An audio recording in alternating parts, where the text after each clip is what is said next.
afternoon. My name is Angelina Ilieva. I'm a lecturer in the Slavic department at the University of Chicago, and today I will be talking with Yasen Peyankov, who is a Steppenwolf member since 2002. Came to Chicago from Bulgaria in 1990 and founded, 2 years later, founded an independent theater company, the European Repertory Theater. And currently he's the director of theater at the University of the University of Illinois at Chicago. Thank you for coming. I'd like to start with a very general question. How do you think your experience of being an immigrant affected or changed your relationship to theater, if it did? Oh, it's a very good question. Well, I've always felt that I bring another perspective because I bring experiences that have not been necessarily available to Americans and American audiences. I think America's always had a bit of a general view of Europe, especially Eastern Europe, and I have been able to bring my culture, my emotional life, what I carry as an artist from Bulgaria to the Chicago theater scene.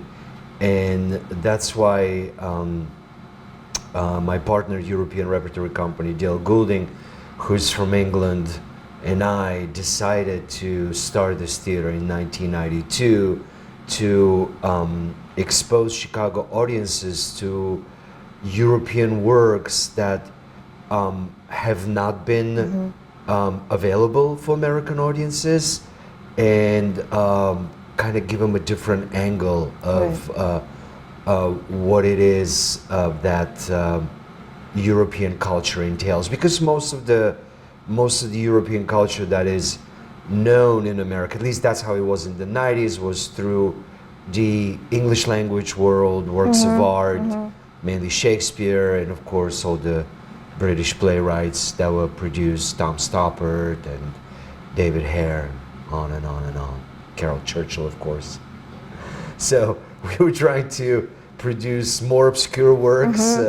We did a lot of American premieres. We did Alexander Galin and Nikolai Kolyada and Vasily Sigarev, Russian playwrights from different generations, from the 70s, from the 80s, from the 2000s. Sławomir Mrożek from Poland.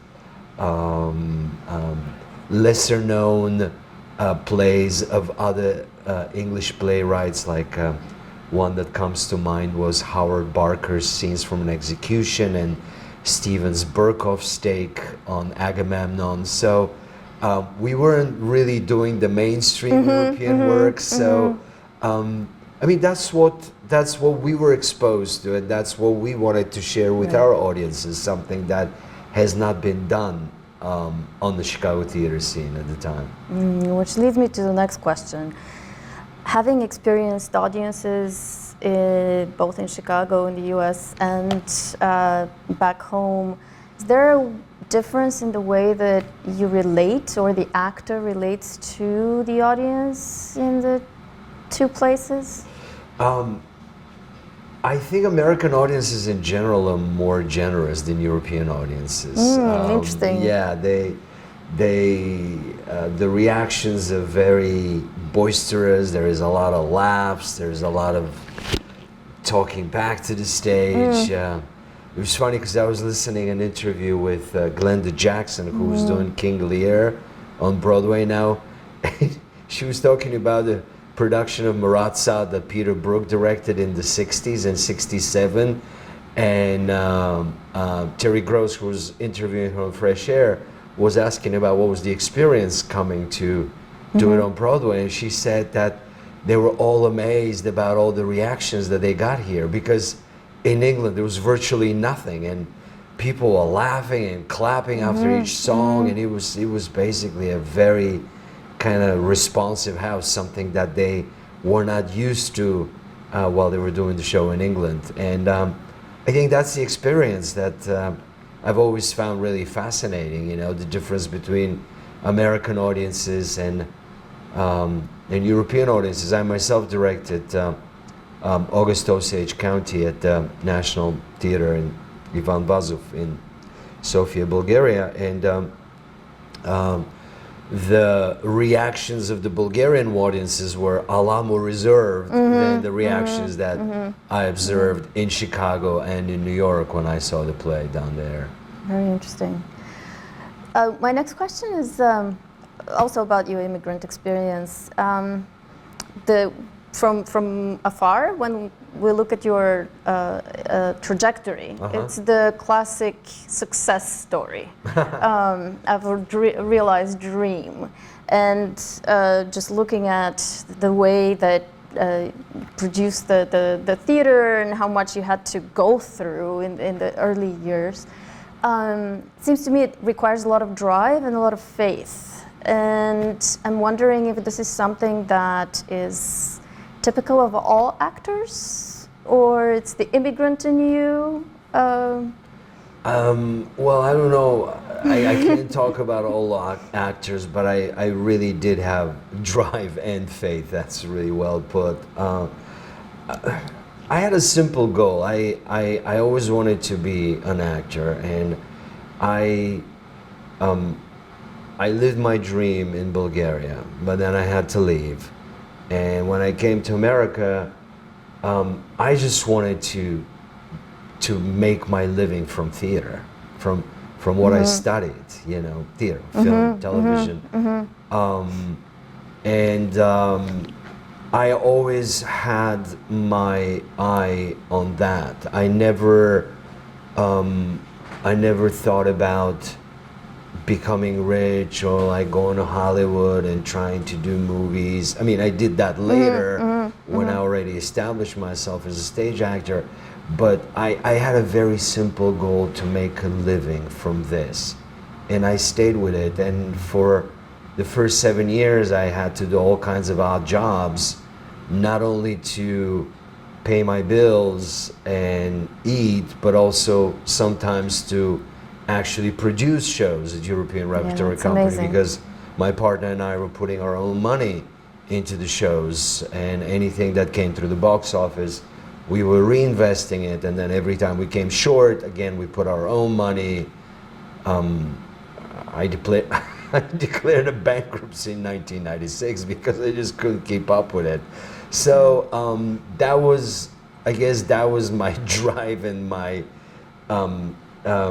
Balkan kind of obstinance, stubbornness, exactly. That I've always known that this is the one thing that I'm really good at, and I really wanted to give it a go. I had faith in myself.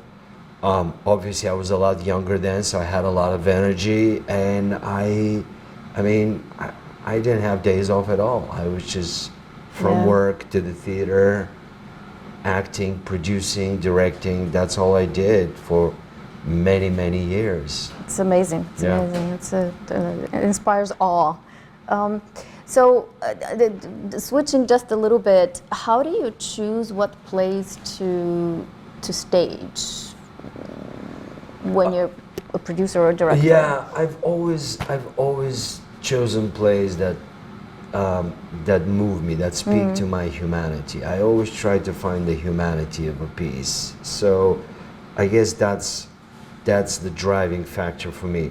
A lot of times also, I don't have the choice to choose the work. Sometimes, okay, this is, for example, what the season at Steppenwolf is. We would like you to direct this show, or we would like you to be in this show, and I take the opportunities. But I have been lucky that I have all the plays that I have directed, and most of the plays that I have been in have been plays that I really wanted to do.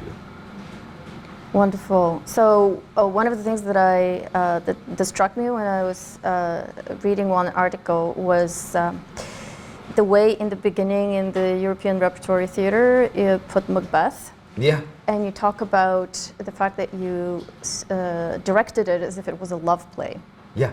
And I'm wondering if you can talk a little bit about that, because it's that understanding about power was very interesting to me as well. Yeah, well, that's something that any play that I do, I always look for the love. And Macbeth was actually the first show I ever directed, and it was the first show that European Repertory Company produced. And Dale came to me and he said, well, first, he had the idea of us starting this company together, and he said, and we're going to do Macbeth as our first show. And I said, okay, who's going to play him? And he said, I'm going to play him. And I said, who's going to direct it? And he said, you're going to direct it. And I said, I've never directed before. He said, that's okay. And I just looked at it in, I looked at it as, what if Romeo and Juliet had lived? And they were in that situation. If this was a love story between the Macbeths, and here they are, 10 years later, let's say, in this situation where, and there was a lot of historical context that Dale helped me with, was Macbeth was actually, would have been the rightful heir, but the king changes the law. So it doesn't go to him. So a lot of it is, and I looked at it, and my whole concept was that the king was corrupt, and Lady Macbeth was actually fighting for her love. I mean, she was fighting for her husband because she wanted the best for him, but she was also fighting for their survival, because she knew that the king is corrupt, he's fickle, and he could do any harm to either one of them. I mean, it's not a happy country. At the beginning of the play, there is a rebellion within the Thanes, and there is a foreign invasion. So those are not the marks of a happy kingdom. And but what happens as the struggle for their survival as a couple also gets really turned by the corruption of power, because power always corrupts. No matter how pure you are, no matter how honest and pure your intentions are, power corrupts. And that was kind of the road that I took with it, which made most sense to me. And it worked. The show was a big hit. We didn't go under, and we were able to go on and produce for another 12 or 13 seasons. Yeah, so it spoke to people. I mean, it speaks to me, and I was wondering if there's something about our experience under socialism that informs that understanding of power as corruption. Oh yes, absolutely, absolutely. It was. I mean, a lot of my works are actually. I'm glad you bring this up. Are informed by my upbringing during the years of socialism, the things that we were not able to say, the things that we said instead, the things that we had to do to maneuver and find a way to be creative, avoiding the censorship. So that actually made us a really kind of agile artists. And we were always able to look at things from all perspectives. Right, nuance. It's not only, it's not what it appears, but what's behind that appearance. And that's why I've always kind of, and I had great professors in drama school that taught me to not go for the obvious, to be very analytical and specific in my thinking, and always look for the, it's what my professor used to say, look for the inseam of the coat. Chastara. Look for the inseam, not the outside. What's underneath. Very nice, very nice. So what am I not asking you? What should I have asked? I don't know. Fire away. Well, where do you go when you need to center yourself? When you need to remember who you are? My family. I'm very lucky. I've been married happily for the last 13 years now. I have an 11-year-old daughter and a stepdaughter who is 27, and I just have a great family, and they're my rock and my everything. That's wonderful. To me, family is the most important thing. There were times where my career was the most important thing, but things actually shift, especially once you start having kids. And yeah, that's my place of security and respite and solace and everything. So, and I like to play soccer too and watch soccer on TV. Okay. That's my one like really obsessive hobby. To play it and watch it on TV. Yeah. Very interesting. Very interesting. I have one last question, and we'll end. So I was trying to imagine if you were in the Soviet Union in the 1920s, which theater group would you go to first? Oh my God, probably Meyerhold. To play or to watch? Or both? Both. Yeah. Both. Yeah. Probably Meyerhold, and especially if I was in my 20s back then. Right. In the 20s of the Soviet Union, I want to be hanging out with Meyerhold. I want to be hanging out with Bulgakov, with Chagall, designing the sets. Yeah. That's where I want to be. Yeah. Wonderful. Well, thank you very much. Thank you, Angelina.